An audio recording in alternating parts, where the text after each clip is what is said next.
Rajim. Assalamualaikum dan selamat sejahtera. Tak kenal maka tak cinta. Izinkan saya memperkenalkan diri. Nama saya Nurwafa Kamarina binti Abdullah. Saya berusia 11 tahun dan merupakan anak didik Sekolah Kebangsaan Kampung Pahlawan. Kod sekolah saya ialah WBA 5104. Hari ini saya akan berkongsikan sebuah buku cerita yang bertajuk Abdul Rahman Al-Zakir.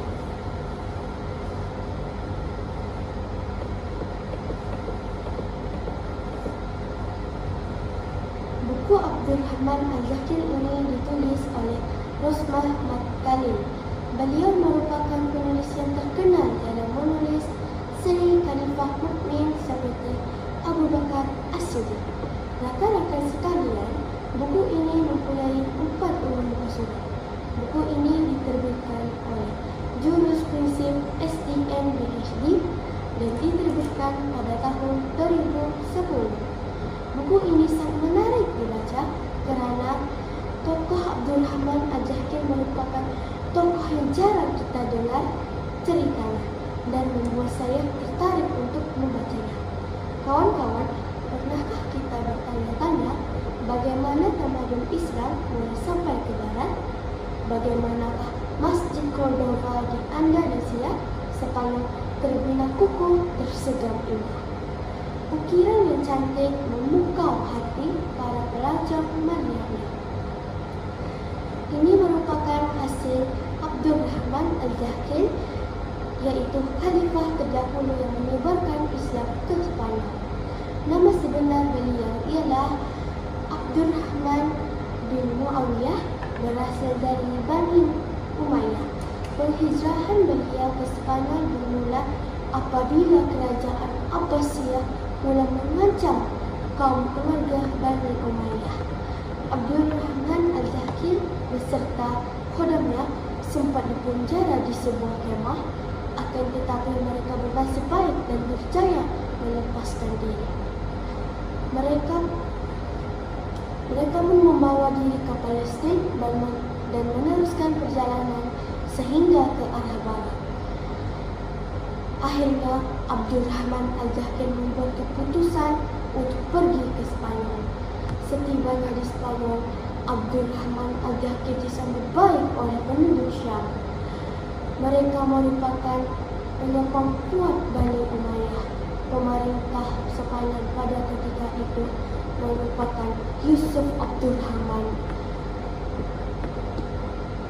dan tampuk pemerintahan beliau pada ketika itu sangat goyah. Berkat sokongan penduduk setempat, beliau berjaya menjadi pemerintah dan membina sebuah tamadun. Sumbangan beliau ialah penyatuan rakyat Islam dan bukan Islam. Selain itu, kemajuan ekonomi pertanian, pembinaan masjid berukuran cantik yang dikenali sebagai Masjid Al-Cordova, serta pembangunan bandar yang begitu besar. Malahan, Spanyol pada ketika itu terkenal dengan budaya dan kesusilaan. Pengajaran yang boleh diperolehi daripada kisah ini ialah ketabahan dan kecekalan dalam menghadapi cabaran. Walaupun diuji dengan kesusahan, keberitaan, beliau terbangkit untuk membina kembali keturunan Umayyah di Andalusia. Yang kedua, kebijaksanaan dalam strategi dan kepemimpinan. Daripada rentetan kisah, beliau bijak dalam diplomasi dan strategi ketenteraan. Ketiga, berani mengambil tindakan. Beliau berani mengambil risiko merantau ke tempat asing dan membina kerajaan baru walaupun dalam serba kekurangan.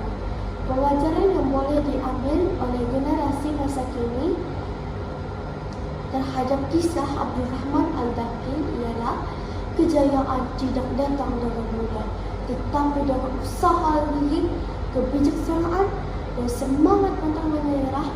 Generasi masa kini harus menjadikan beliau sebagai role model dalam menghadapi cabaran hidup, membangun diri, memberi sumbangan kepada masyarakat. Sekian sahaja daripada saya. Sekian, terima kasih.